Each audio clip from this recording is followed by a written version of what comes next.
Alors, on va maintenant passer à une seconde thématique que j'ai baptisée Ouin Ouin. Je suis désolé, j'ai pas trouvé de meilleur titre. C'est-à-dire que dans cette partie, les auteurs cherchent simplement à montrer que les hommes sont à plaindre. Les pauvres petits, eux aussi, ils ont la vie dure. Alors, pour commencer, avant même d'attaquer, personne ne dit le contraire en fait. Et c'est ça qui est vraiment triste et qu'il faudrait comprendre un jour. Quand on dit que telle partie de la population, tel groupe social est privilégié, ça veut pas dire que la vie est toute rose pour eux, la vie est belle et les oiseaux chantent, le soleil brille. C'est absolument pas ce que ça veut dire. Il y a des tas de gens qui bénéficient de privilèges, qui ont une vie toute pourrie, qui subissent des tas de choses au quotidien. C'est-à-dire que tu peux avoir tous les privilèges que nous on dénonce, à savoir être un homme, être blanc, avoir plus de 50 ans, être hétérosexuel, valide, et être malgré tout au RSA et galérer dans la vie. Ce n'est pas du tout incompatible. Et si l'idée de cette liste, c'est d'essayer de rappeler aux féministes que les hommes aussi souffrent, mais personne n'a jamais dit le contraire. Vraiment, il faudrait comprendre ça. Dis donc, tu serais pas un peu complotiste, un peu conspirationniste. Je suis sûr que t'es antisémite et que chez toi à Noël on chante que des chants nazis. Donc, sans transition, on apprend dans cette liste que 95% des sans-abri sont des hommes. Alors déjà, il faut bien noter qu'il est question de sans-abri, et pas de SDF. Les deux ont des définitions différentes. Les SDF, c'est, comme le nom l'indique, des personnes qui n'ont pas de domicile fixe, qui vivent à droite à gauche, parfois dans la rue. Mais là-dedans, on a un sous-groupe qui est celui des sans-abri, qui concerne, là, exclusivement les personnes qui vivent dans la rue, qui n'ont personne pour les héberger, même momentanément. Et alors, là, le problème, c'est les conditions de collecte de cette donnée, qui sont hyper biaisés. On apprend, en cliquant sur la source, qu'il s'agit en fait d'une enquête d'opinion. C'est-à-dire ils sont simplement allés voir des gens pour leur demander, est-ce que vous êtes sans abri ? Déjà, ça pose un gros biais méthodologique. Mais au-delà de ça, on va pas commencer à prétendre que les gens mentent, surtout les hommes en particulier mentiraient à des enquêtes dans ce style-là. Non, le problème, c'est que cette enquête, elle a été faite auprès des centres d'hébergement. Quand on connaît un petit peu la situation des femmes SDF, on comprend tout de suite l'arnaque. C'est-à-dire que les femmes sans-abri fréquentent beaucoup moins les centres d'hébergement. Pour des raisons assez simples, qui sont par exemple données dans cette vidéo, dont je vais vous mettre un petit extrait. Ce que j'ai vécu, c'est dur, je ne veux même pas en parler, mais bon, ici, je crois, on est en sécurité. Ouais, comme ce n'est pas des trucs mixés, c'est juste féminin, c'est pour ça, ici, ça me rassure confiance. Comme vous l'avez entendu, comme vous l'avez compris, j'espère, cette femme, elle explique bien que, selon elle, c'est très utile d'avoir des centres d'hébergement réservés aux femmes, donc non mixtes, parce que elle ne se sent pas en sécurité dans les centres d'hébergement mixtes. Donc je vous laisse libre de conclure ce que vous voulez en conclure. Pour moi, la conclusion, elle est assez évidente. Imaginons que l'enquête de l'INSEE ait été faite dans un centre d'hébergement mixte, puisque, comme on peut le voir là, ils sont rares encore, ils sont très rares les centres d'hébergement réservés aux femmes. Donc c'est un peu logique de ne pas trouver beaucoup de femmes SDF dans les centres mixtes, et se baser là-dessus pour dire que 95% des sans-abri seraient des hommes, c'est un peu poussé. Ensuite, dans cette même étude, ce qui est assez drôle, c'est qu'on apprend que 2 sans domicile sur 5 sont des femmes. Donc vous voyez, même la source qu'ils donnent contredit plutôt la lecture qu'ils en font. Certes, d'après l'enquête, les sans-abri femmes sont rares, mais par contre, si on parle des SDF, donc qui est plutôt la majorité, c'est-à-dire que parmi les SDF, on trouve les sans-abri, mais c'est une minorité de SDF qui sont réellement sans-abri. On apprend dans cette étude que 9% des SDF sont sans-abri. Donc vous voyez, c'est pas la majorité. Si on prend le grand groupe, là on se rend compte que les femmes sont beaucoup plus nombreuses. Si on prend en particulier les sans domicile plutôt jeunes, on voit que on a 48% de ces SDF qui sont des femmes. Donc on est très loin des 5% qu'a choisi de donner la liste. Ensuite, on a le problème, récurrent et bien connu des personnes qui s'y intéressent de l'invisibilisation des femmes SDF. Il y a eu plusieurs documentaires de réalisés sur la question. Je vous invite à les voir si vous êtes motivé. Il faut voir que c'est un phénomène très répandu. Les femmes sans domicile fixe ont encore plus honte de leur situation que les hommes. Et donc voilà pourquoi on parle d'invisibilité, c'est-à-dire que les femmes SDF se cachent. Voilà pourquoi un de ces documentaires, qui est sorti récemment, s'appelle Les Invisibles. Et dedans, on entend notamment le témoignage d'une de ces femmes qui explique que si ce que vous voyez dans la rue a tendance à corroborer ce chiffre de 95%, c'est parce que tout simplement, les femmes SDF, elles dorment dans des parkings. Elles dorment dans des endroits à l'abri des regards. Vous les voyez pas sur le trottoir, avec leur matelas, avec leur couverture. Très rarement, du moins. Ça donne cette impression qu'elles ne sont pas là, qu'il n'y en a pas. Et en réalité, c'est pas du tout le cas. Il y en a un certain nombre, et je pense qu'il y en a bien plus que 5%. Pour finir, là-dessus, je trouve assez marrant l'idée sous-jacente selon laquelle ce seraient des pauvres gens à plaindre, les SDF. Ça ne correspond pas beaucoup à l'idéologie que défendent habituellement les gens de jeuxvideo.com ou les masculinistes. À leur table, David est un invité, à qui l'on a réservé un repas du dimanche. Coquille Saint-Jacques, endive au gratin, un menu qui ne lui convient pas. À savoir qu'il faut quand même noter qu'il y a des gens qui sont effectivement à la rue par choix. C'est pas une majorité, évidemment, c'est un petit groupe, mais inclure ces personnes dans vos chiffres pour montrer qu'elles seraient à plaindre, non, absolument pas. Même dans le documentaire dont je vous parlais, une des femmes qui est suivie dit bien qu'elle n'est pas heureuse, mais elle n'est pas malheureuse non plus de sa situation.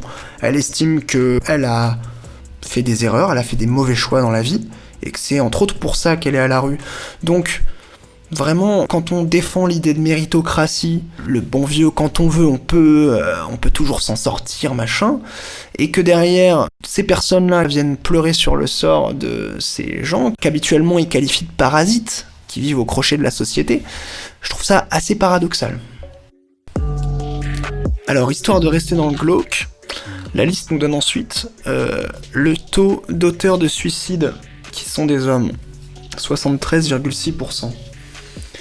Alors pareil, là le chiffre est donné par l'INSEE, donc difficilement contestable. Alors tout dépend ce que les auteurs ont voulu dire par là.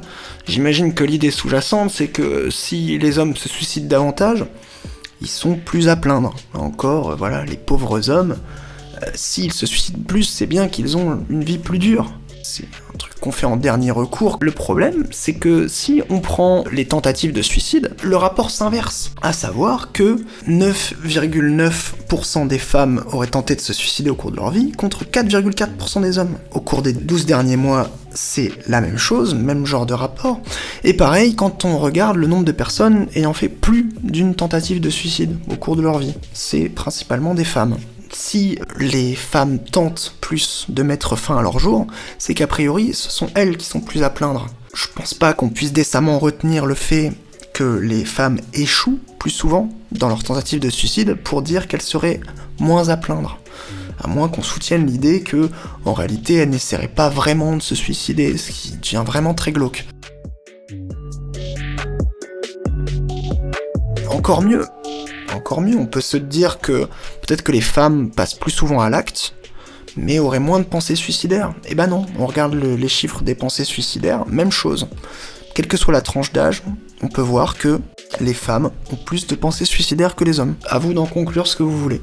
J'espère qu'avec ça, vous comprenez un peu mieux pourquoi j'ai intitulé cette partie de cette façon-là. C'est quand même un procédé assez dégueulasse d'aller chercher des choses glauques comme ça, comme les taux de suicide, pour prétendre que les hommes seraient davantage à plaindre. Faut vraiment pas avoir de face pour faire ce genre de truc. Je trouve que ça justifie de les traiter de ouin-ouin, même si, bien sûr, on a le droit de se plaindre et c'est pas en soi un crime. En fait, ces chiffres pourraient avoir l'intérêt de montrer que, même en étant une catégorie privilégiée, on peut subir tout un tas de choses et la vie n'est pas toute rose, comme je disais au début. Par exemple, en voyant les chiffres sur le suicide que j'ai présenté moi, qui n'étaient pas dans la liste, on pourrait se dire que, la plupart des personnes qui se suicident sont des femmes. Et il se trouve que non, il se trouve que les femmes échouent plus souvent, les hommes utilisent des méthodes plus radicales pour tenter de mettre fin à leur jour, et donc ça se ressent sur les statistiques. Personne ne dit que les hommes n'ont aucune raison de se plaindre. Encore une fois, c'est pas du tout l'objet. L'objet, c'est de dire que s'il y a bien une chose pour laquelle ils ne peuvent pas se plaindre, c'est le fait d'être des hommes. C'est pas ça qui fait qu'ils se retrouvent dans ces statistiques de suicide. C'est pas ça qui fait qu'ils sont dans une misère sexuelle. Les femmes aussi vivent de la misère sexuelle d'une façon différente peut-être, d'une façon peut-être moins visible, un peu comme les SDF, mais elles le subissent au moins autant. À l'inverse, ce que les hommes subissent réellement parce qu'ils sont des hommes, même si ça n'est qu'indirect, c'est le patriarcat, le sexisme systémique. Ça oui, on en subit les conséquences, par exemple sur le virilisme, par exemple sur plein d'interdits implicites qui existent, comme celui de porter de la couleur rose, des choses comme ça. Ça c'est de réelles conséquences du sexisme et qui touchent uniquement les hommes, au contraire de celles présentes dans cette liste. Donc quand un jeune homme se suicide, parce que oui, ce sont principalement des jeunes qui se suicident, il serait bon de se demander si ce n'est pas tout simplement une conséquence des brimades qu'il a subies, des insultes comme ta fiole, tapette, femmelette, de toutes ces injonctions à la virilité qu'on lui a envoyées depuis sa plus tendre enfance, et toutes les choses qu'il a subies du fait de ne pas correspondre aux stéréotypes de genre qui étaient attendus de lui. Alors attention, je suis pas en train de dire que parce qu'un ado s'est fait traiter 2-3 fois de pédale ou de mauviette, il va se suicider. Je suis en train de dire que quand toute une société te renvoie l'idée que tu n'es pas à ta place, que tu ne fais pas ce qu'on attend de toi, et que tu vas le subir toute ta vie, eh bah ouais, ça peut mener à de telles extrémités. Ensuite, alors 85,2% des personnes exerçant des métiers à risque, armée, police, pompiers, sont des hommes. Alors là, vraiment, on est dans du gros ouin-ouin, hein. Donc, soi-disant, les hommes feraient des métiers plus risqués. Je me suis posé la question de pourquoi était mentionné armée, police, pompiers, entre parenthèses. Et bah, quand on voit la source, on le comprend. C'est-à-dire que, selon cette liste, les métiers à risque se résument à armée, police, pompiers. Voilà. Pour eux, c'est les seuls métiers à risque. Ils se sont contentés d'aller prendre une étude de l'INSEE qui mentionne le nombre de personnes travaillant dans cette branche, et ils estiment que voilà, les métiers les plus à risque, c'est ceux-là, il n'y en a pas d'autres. Et on peut facilement comprendre pourquoi armée, police, pompiers, c'est principalement des hommes. Là, le gros souci, il est là. C'est-à-dire que prétendre que ce seraient les métiers les plus à risque, et les seuls métiers à risque, c'est quand même un peu ridicule. Sachant que, voilà, il suffit de regarder dans cette liste de métiers, il y en a d'autres qui peuvent être considérés comme très dangereux, hein, notamment conducteurs de véhicules, techniciens de maintenance. On sait que c'est pas les derniers à subir des accidents professionnels. Donc j'espère que vous serez contents d'apprendre que, selon nos amis mascus, voilà, les seules professions à risque sont celles de la police, de l'armée et les pompiers.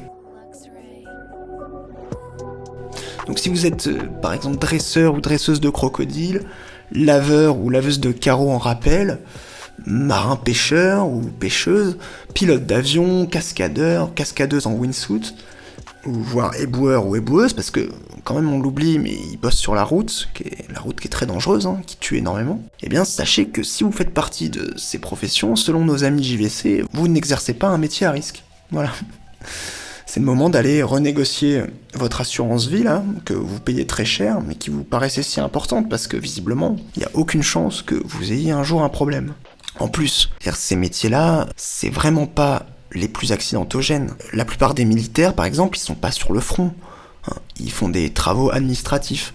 Vu comment se déroulent les guerres modernes, si on a un peu une idée de comment ça se passe, on comprend qu'ils ont assez peu de chances de mourir, de se prendre une balle, ou de recevoir un obus sur la gueule. Par exemple, quand plusieurs soldats français meurent dans un accident d'hélicoptère, par exemple, ça fait les gros titres. Donc ça montre bien qu'ils sont pas si nombreux à mourir. Sinon, ça ne ferait pas les gros titres. De la même façon, pour les pompiers ou les policiers, ils sont quand même très équipés, et il y a tout un tas de procédures très strictes pour éviter les accidents, qui font qu'il y a quand même très peu de décès. Il y en a beaucoup plus que dans des métiers réellement pas risqués, mais ça reste très limité. Du moins, quand on compare au bâtiment. Parce que oui, voilà, le métier le plus dangereux de France, de loin, c'est celui-ci. C'est ouvrier en bâtiment. D'ailleurs, au passage, le bâtiment en France, C'est le fruit direct d'une immigration que l'on ne sait plus intégrer. Et oui, comme le dit Babette, il suffit d'aller sur un chantier et on voit bien qui s'y trouve et donc qui meurt de cette activité. Sur un chantier, il y a des tas de choses très dangereuses.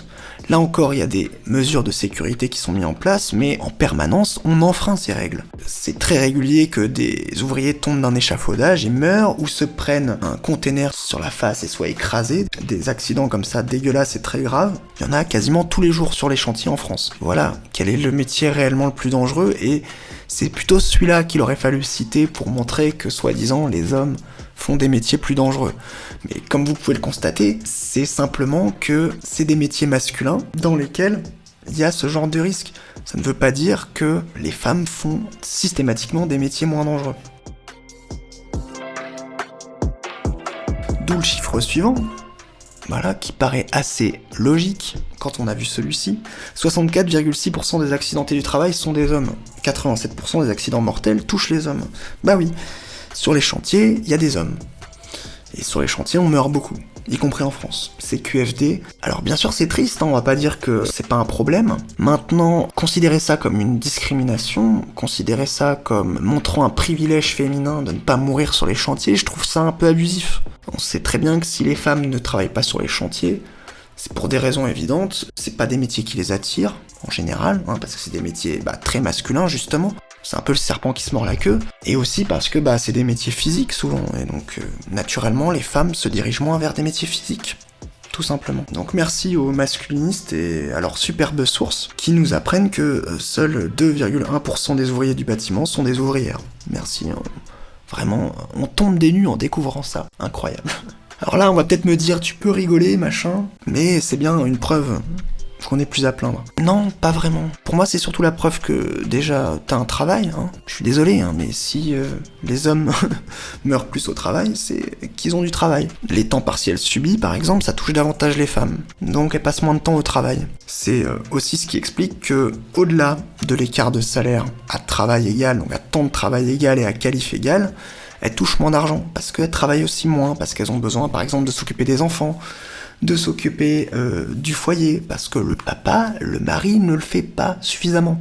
Donc voilà, des biais, encore une fois, assez énormes, des chiffres totalement orientés, qui sont vus par le petit bout de la lorgnette, et qui masquent toute la réalité qui irait pas dans le sens de cette jolie fable selon laquelle les hommes sont courageux et se sacrifient pour la communauté. Continuons avec le point 6, 95,4% des éboueurs sont des hommes. Et alors ? C'est si grave que ça d'être éboueur? On l'a vu, hein, c'est pas le métier le moins risqué, d'accord? Mais à quel moment c'est un calvaire? Ils sont bien payés en plus, 1700 € par mois minimum et 2300 € en moyenne. Ça pourrait expliquer d'ailleurs pourquoi au hasard il semble que les femmes encore en 2019 touchent un salaire environ 15% inférieur aux hommes, à compétences égales. Voilà, encore un emploi bien rémunéré et quasi exclusivement masculin. Et par pitié, venez pas me dire « Ouin, ta source elle est pas fiable », c'est la même que 90% de ce listing. Donc soit l'INSEE c'est de la merde et vous arrêtez définitivement de nous gaver avec cette liste et je peux arrêter la série ici, on gagne du temps, soit l'INSEE est fiable et vous acceptez que l'écart de salaire femmes-hommes est réel. Point barre, il faut choisir. On peut pas avoir le beurre, l'argent du beurre et la fin d'un proverbe misogyne dans une vidéo féministe. C'est pas possible. Autre info éclairante, le métier d'éboueur n'est ouvert aux femmes que depuis 2002. Et oui, les barrières sexistes n'ont pas toutes disparu du jour au lendemain en 47, certaines subsistent encore. Il faut aussi noter qu'on compte en France environ 35 000 éboueurs, soit en gros 0,05% de la population française. Donc je vais pas dire qu'on s'en fout, mais chercher à montrer une discrimination systémique en choisissant un métier à l'effectif si faible, c'est au moins aussi peu honnête que prendre les chiffres de meurtres très rares en France comme je l'expliquais dans la première partie. D'ailleurs, éboueur c'est tellement un métier de merde qu'on apprend ici qu'en 2014, à Paris, il y avait 5 fois plus de demandes d'heures d'emploi dans ce secteur que de postes à pourvoir. Donc si vous voulez trouver les métiers dont personne ne veut, prenez au moins ceux qui ne comptent pas des dizaines de milliers de personnes en attente de réponses favorables. Ceux dans lesquels il est facile d'entrer avec un CDI offert quasi immédiatement par exemple. Ce sont eux les jobs les plus pourris. Certainement pas éboueurs. Et évidemment, toutes les sources de ce que je dis là sont en description. Si vous voulez un exemple qui permet de relativiser celui-ci, prenez les caissières à Lidl. Vous allez me dire que c'est spécifique, mais elles sont déjà à peu près aussi nombreuses que les éboueurs, rien qu'avec cette enseigne.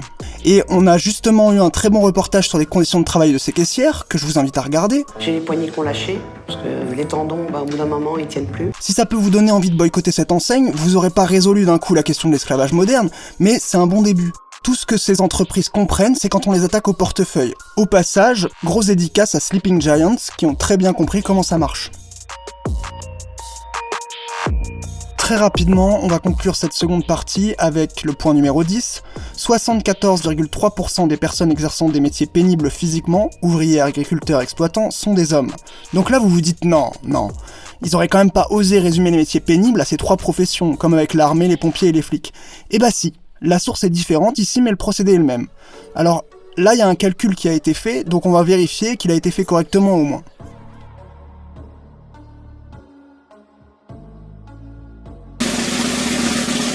Quelle humiliation! Quelle humiliation!